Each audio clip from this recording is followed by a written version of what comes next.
Hi, my name is Nora Jost. I am a cyclical Cushing's disease survivor. Again, I am not a medical professional, so if you're looking for a medical professional, you've come to the wrong place. Today, if I'm looking at my phone, I have it with me, I'm answering questions that you guys have been asking me, like some frequently asked ones, some that I get on Instagram, like things I get a lot, things that I get on YouTube, etc. So if I'm looking at my phone, I'm just looking at the questions to make sure I can answer them all. Okay, question number 1. Can you have high cortisol and not Cushing's? Probably not. It's unlikely. If you have high cortisol, it's probably Cushing's, and I would pursue it. It's if you're pregnant, yes. If you have gone through surgery, if you're in a trauma situation, yes. If you're like chilling on the couch and you have high cortisol, it's probably Cushing's. What's up with ACTH? What is ACTH? Like, what does it mean, etc. Okay, so basically what you need to know about ACTH is like your level. So if your levels are normal, like in the normal range, and you have high cortisol, it's a pituitary tumor, or if it's slightly high, it's a pituitary tumor. If it's low, it's an adrenal, and if it's really high, it's an ectopic tumor. And if you feel like you need to know more about that, let me know and I can make a separate video just about ACTH. But that's really the info you really need. If you want to learn all the basics of how it works, I can tell you about it. It's better to ask your doctor who can tell you a more accurate version, but I'm happy to tell you about it. So then another question I get often is what is an ectopic tumor? It's a tumor that's outside of the two places you usually get. So Cushing's disease, pituitary tumor, Cushing's syndrome, adrenal tumor, ectopic tumor is outside of those things. So where do you get those? Lungs, kidneys, things like that. They're a lot more rare, and your ACTH has to be really high. So, mine was 305 at its worst, and mine was pituitary. However, they say that in that range it can be ectopic. So, if you have ACTH at that level, they're probably going to look for an outside source. What are some of the odd symptoms of Cushing's, things that you wouldn't have thought of? Great. Boob acne, brittle nails, dark knuckles, the shakes, taste changes, depression, eyesight changes, brittle skin, the puffy eyes, or when I realized your hair got stringier, your sweat smells worse. Yeah, those are the weird ones I could think of. If I think of more though, I'll let you know. How long were my cycles as somebody who's cyclical? Mine were about a month. So the reason I was able to test and get the highs that I needed was that I would do 4 urines, 1 each week, and then 2 salivas weekly. So when I did that, that's 1 round of testing for me. I would always catch 1 high, usually, or 1 high urine, 1 high saliva, etc. Because it was mine were usually once a month. Some people's are once a week. Sometimes yours starts low and sometimes high. Some people's are every few months. Some people's are years. You have to figure out your own cycle. And I've talked about this before, but if you want a video specifically on that, again, just let me know. If I get this one a lot. I got back a normal cortisol result. Is it not Cushing's? No. That's what cyclical Cushing's is. Even people who don't have cyclical sometimes get normal results. If you only get normal results ever, then probably. But I had I think 15 normal salivas and 6 normal urines. And then I had 2 high salivas, 2 high urines, and 2 high cortisols plasma. So, it's really about how many you have within a cycle, right? So if you, for example, go 400 days with saliva every day and they're all normal, and then you get 1 high, they're going to think that's abnormal and that it's that was a lab problem. If you take 400 and out of the 400 every 13th one is high, you know what I'm saying? It's more of a pattern. Who are my doctors?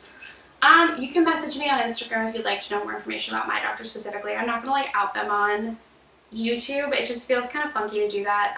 If you want to know who I experienced and who I had bad experiences with, again, I want you to have the best care possible, but I'm not going to badmouth anyone or uptalk anyone on YouTube. So again, you can reach out to me. I always have my Instagram. And you can reach out anytime. I do want to say though, I don't get paid for this. I'm just helping people get diagnosed. I've helped, I think, 24 women get diagnosed to this point. But just be patient with me. If you reach out to me and I don't answer, and also don't reach out to me on Facebook. And if you comment on YouTube, that's fine, and I can eventually get back to it. But the best way is Instagram. Like, eventually I'll get back to you on there. I specifically made this Instagram, like, for this, you know? So that's the best way. Am I gonna need IPSS if they can't find my source? If they know it's pituitary and they cannot find a tumor and they think you're a surgical candidate, then you need IPSS, which is basically where they're finding the source by checking your levels. I didn't need it because they found my tumor. So that, you know, I didn't need it. If you're adrenal, you don't need it. If you're ectopic, you don't need it. The only time you need it is if it's pituitary and they cannot find the source. So obviously get a 3T pituitary focused MRI before you do anything like that, because it's just like you don't want to have something unnecessary. Why do your breasts grow? Girl, I know, it sucks. I went from like a double D to like a Z. It's ridiculous. I don't really know exactly why. I think it has a lot to do with like all the hormonal changes, etc. It's frustrating. I think afterwards, like when you lose the weight, like it should go down, but I don't know yet. I'll let you know. Save it up for breast reduction, like just in case. Why do I keep salivas in my mouth for 15 minutes? Because that's what everybody does. That's like the best way to do it. Yeah, that's what my doctor told me to do. That's what like a lot of people who had it told you to do. It's between 11 and 12, 15 minutes in your mouth. Why? Because you want it really soaked through saliva. You don't like dab it. Not like put it in your mouth and suck on it for 15 minutes. It's uncomfortable. You'll get the diagnosis. My dex didn't suppress, so do I not have Cushing's? If the doctor tells you that, he's not the right doctor for you. Like, honestly, my dex did not suppress. I had a pituitary tumor. I had Cushing's. So, I mean, like, it is a determining factor. It does help. Like, if you have an abnormal dex test, it's a really good way to, like, know you have Cushing's, but it's not the only way. So, especially with cyclical, because you'd have to take the dex test on your cycle, right? So, like, you'd have to take it during the time that you're high. And, like, it's so hard to be able to tell that. Are all symptoms permanent? So it's like, no, but I think what you mean by this is kind of like, if I'm dealing with my like moon phase, you have it all the time? It comes and goes, things come and go, acne come and go. That's what the cycles are. Like, it's not all the time necessarily. If you're florid, right? So what's florid Cushing's? Cyclical is when you're cycling, and florid is when you have it all the time. There is a lot of belief, I believe it, my doctor believes it, that you go from cyclical to florid eventually. That's why it keeps getting worse and worse and worse, and your cycles get closer and closer together, etc. over time. But yeah, so with cyclical Cushing's, it's not all the time. With florid, it is. So it really depends on what you have. Oh, okay, so I have been told it's PCOS, but I think it's Cushing's. This is the hardest one. Like, honestly, it's so hard because so many people get misdiagnosed. So here's a couple things. Here's what I did, right? Here's how I knew it wasn't PCOS or wasn't just PCOS.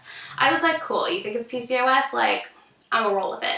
I went dairy-free, carb-free, etc. I saw a dietitian, I saw a nutrition, I went on metformin, high dose for 6 months, and there were no physical changes. I saw my OBGYN, she was like, you don't have it. I got ultrasounds of my ovaries, they were like, there's nothing. So the only reason that they did it was because I had like no periods and I had high testosterone. But no periods rather than irregular periods, it doesn't add up, it wasn't PCOS. So when I did all of that, then they were like, oh, well, maybe it's not just PCOS. It took 6 months though, and it's frustrating. So like, or just find someone who's willing to listen to you, you know? How else do I know that it's not PCOS? What are the signs? The buffalo hump is a lot rarer with PCOS. The vision loss is a lot rarer with PCOS. PCOS usually causes stretch marks, and Cushing's causes striae. So what's the difference? Striae is deep, like it's hell, like I can play my striae like a guitar.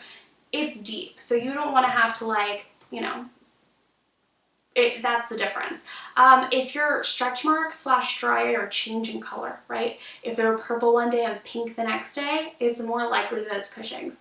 What else can I tell you? If your skin is thinning and you have cuts that last a long time, it's probably Cushing's. Something that more PCOS patients have than Cushing's patients is the extra hair growth.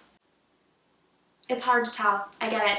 I think that Cushing's does like a bigger toll on your body. I think it also depends on how sudden the weight gain is, right? Like if you go on a diet and you do that whole thing and you're able to lose the weight, it's probably not Cushing's. You can't really lose any weight with Cushing's. There are exceptions to this rule.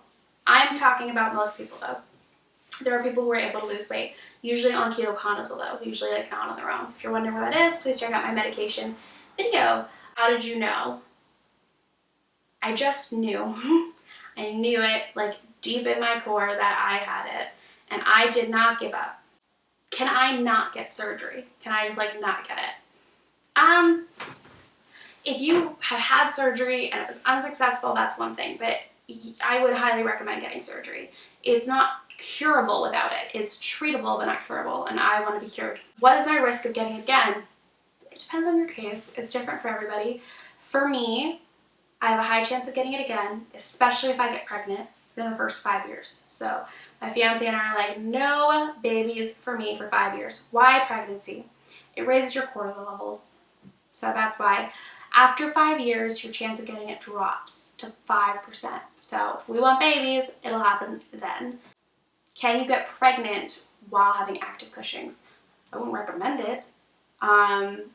It's possible though. Like, you're not like immune to pregnancy, but I wouldn't recommend getting pregnant while having active Cushing's.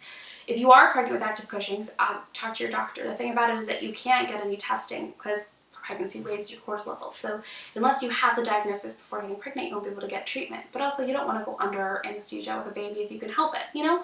If you're choosing to keep the baby, of course. But that's all up to you, and like that's really a personal decision. Like, I'm not going to tell you whether or not to get pregnant while you're dealing with this.